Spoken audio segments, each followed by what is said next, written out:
Electrify is a community where all the stakeholders, including industries, corporates, at the end of the day, every one of us has to come together because this is an industry which... Hello everyone, this is Nivedita and today I am here to interview the much celebrated founder and CEO of Pibeam Electric.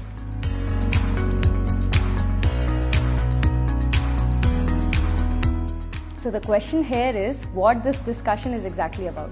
This discussion is about a peculiar activity that took place on his LinkedIn handle recently. Yes, you got me right. He mentioned himself as a founding member for the Electrify.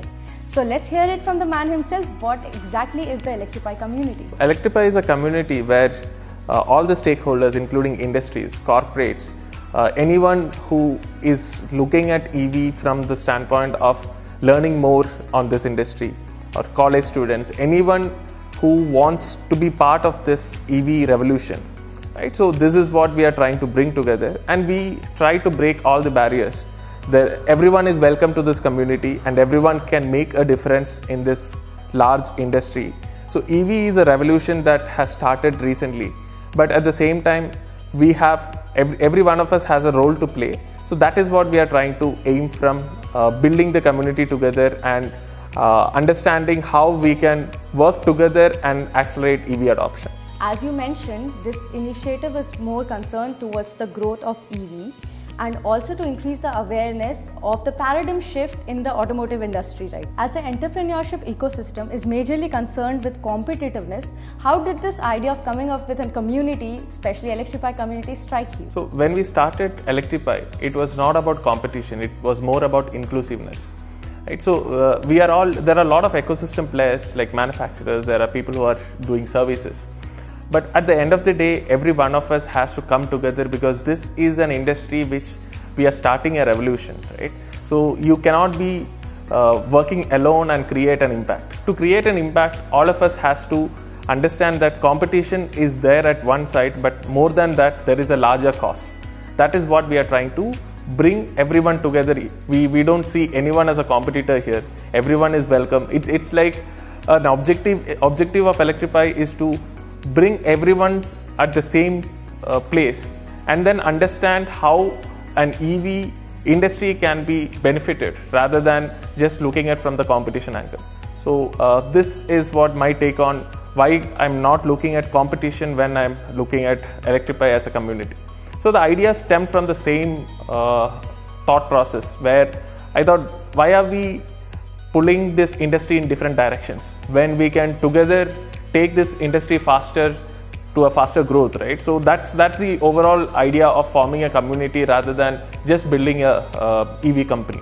With the new EV-friendly schemes and subsidies coming up with both the central and state government, how do you gauge the expansion of EV ecosystem in India? So when we talk about FAME subsidies, so there is FAME 1, now it's FAME 2. So FAME 1 has accelerated the initial adopters of EV. But FAME 2 is right now doing a lot on spreading the EV awareness, plus more people are able to buy this product. So more than just giving the subsidy or more than just giving the incentive for buying an EV, it is more towards understanding that the EV revolution has started and this is just helping or aiding the buying behavior of the public.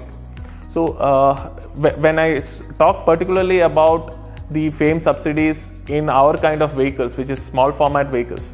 Currently, we don't enjoy subsidies and say FAME benefits, but this would be great to have if we are looking at logistics and commute market. So if you have something like, let's say, a particular logistics fleet or a commute fleet having a subsidy or having a benefit from the government. So this will accelerate the EV adoption a lot because what we feel as a company is, or we feel as a community rather, is the vehicles that are going to be in logistics space is going to give trust to the people by seeing them everywhere across the road. So that's how it is going to grow. So the subsidies or FAME, we would like it to come down to the small format vehicles as well. All of us know that many of the major EV players like Trident and Tesla are planning to make an entry into the Indian market. So how do you think it is going to influence the EV atmosphere in India? When we talk about people like Tesla, who has created a mark in the EV industry, and they are the front runners in this EV industry. For these people, Tesla or Trident, when they are coming to India, so we all are EV entrepreneurs who are looking at them as our role models.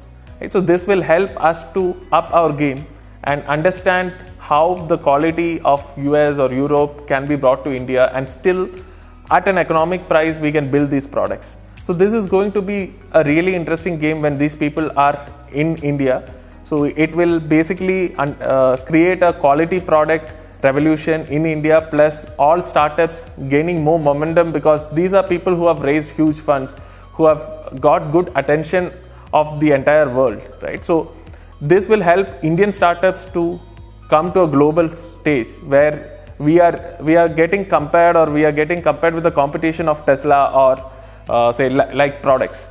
So this is going to be a fresh change in Indian ecosystem when they come, and the knowledge that these guys have built in technology, when it comes to India, it is really going to benefit small startups as well as the bigger OEMs who are currently traditionally thinking about EVs. And this will also generate more interest in these OEMs to invest more in EV system, which will again help a lot more startups like us. My next question to you is regarding the inception of your passion. How has the entrepreneurship journey been for you so far? How did all of it start? When I talk about my entrepreneurial journey, so it started all from the idea of, say, running a startup was exciting me. Majorly, why? Because I used to build stuff while I was in college. So this created an interest in building something new. And if I can own that product, that gives me pride on building such product, and then somebody else is using our product. So this is something which gives me satisfaction. So that is how it all started. But at the end of the day, whatever you build, it has to be for a business. So that is how Pibeam was born. And then we started just by building prototypes. We were just purely a tech startup. We never thought about running it as a business initially. Build prototypes, build vehicles, and then started working towards getting a customer. So getting initial customer was a very difficult task for any startup, right? So getting a paid customer. So once we start working towards why we are building this product, that's when a small vision started forming. So I would never agree that anyone will start with a complete vision. So the vision evolves. So starting from a product, then it gets into how the product has to be used, which market it has to be used. This evolved from a product to a market level within, say, 1 year, 2 year time, where we were at IIT and building products. So once the product started getting into the market, then we started looking at how to survive, or how to raise funds, how to sustain the business. So this journey was very much say a learning curve for me, because it showed me the real aspect of a startup.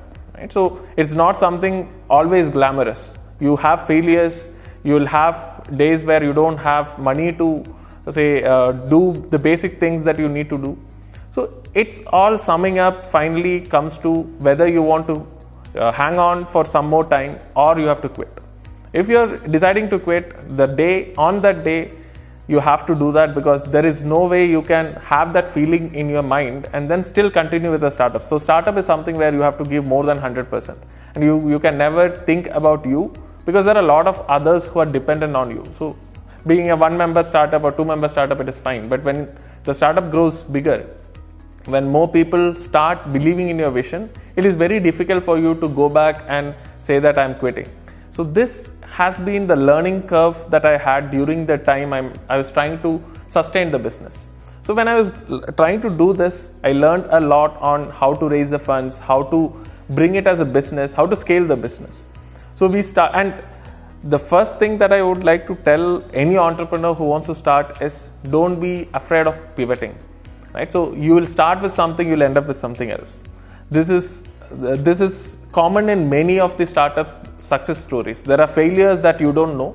There are success stories which you just know because their successes right now, but behind them there are a lot of failures, there are a lot of pivots.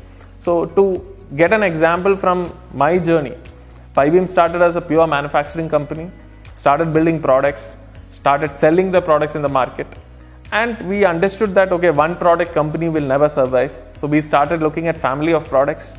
We started building more products which is in the same segment. So we never lose the focus we never lost the focus from a segment of micro mobility and last mile logistics and commute. We were always focused on that, but we had multiple products for the market. So this gave us an idea like, okay, multiple products are there, there is a big market, then how do we start selling more? So then we, on one fine day morning, we understood that sales is not something that is going to help us in sustaining the business. You need to change the business model altogether. And COVID also came and played a bigger role in it. So we started trying out this new business model of EV as a service, where we found a niche where we have the ability and capability to build and design the product, which is EV know-how, which most of the service players, pure service players doesn't have because they're dependent on other manufacturers for their product. So this was the key differentiator that we have right now in the market. So this helped us to deploy more vehicles into the market for different applications. You start from e-commerce, food deliveries, so courier deliveries. So anything and everything which is in last mile, we have products to deliver, and which is going as a rental as a service. So we have started this B2B direct delivery services with all our electric products, and at the same time we control the IP of the product, we control what kind of products are built at Pibeam. So this journey has been from building a single product to building multiple products, selling the product, and then coming to a EV as a service player, then scaling the EV fleet.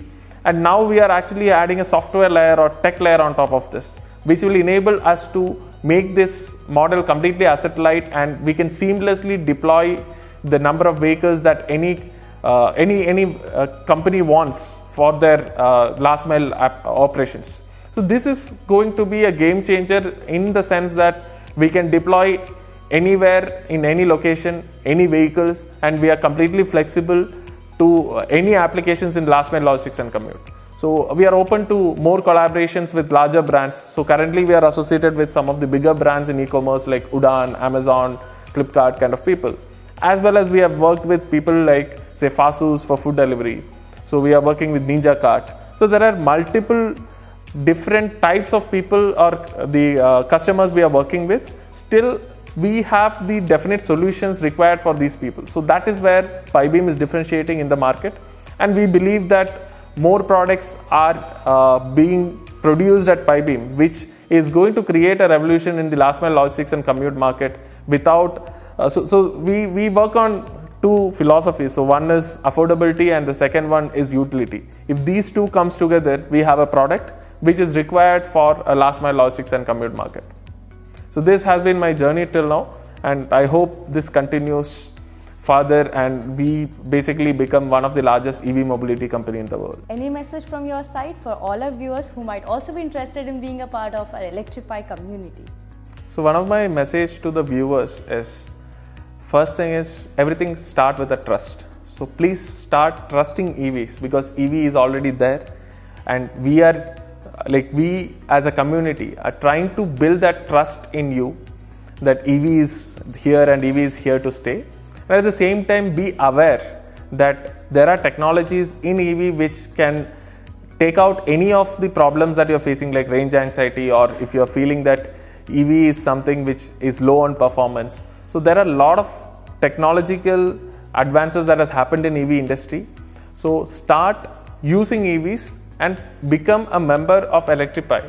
As a group, we can actually ensure that more and more people join this community, and this is a community where more people join this community, that many number of people are aware of what is happening in EV, and this is like a drop in the ocean. But maybe one person like us or you, few people like us maybe can make a difference, and we can spread and bring in more people into this community. So finally, at the end of the day, it should be a community for all of us. It should not be run by any one of us. It should be run by us, right? So it should not be like a community which is run by few individuals. It should be run by all the people out there who are interested in EV. It's not only for environmental factor, right? It has to be for a larger cause. You need to save the energy that we are just misusing in the industry. We are using larger vehicles for smaller applications. Why do we have to do that, right? So these are the major awareness we want to bring to you, that why you should use EV. Okay, what are the advantages and benefits of EV, and how can you even invest in EVs and then ensure that you get a return. So there are a lot of new business ideas that EV as an industry is evolving into. So we want all of you to be part of this, learn with us, let's debate, let's start discussing about EVs, let's ensure that Electrify talks more about how we can adopt the EV technology to our current lifestyle, and at the same time, how do we accelerate the EV adoption. Thank you. So those were some really valuable tips and advices I hope our viewers can take from here. Thank you for all your time, and I wish you all the best for your future endeavors.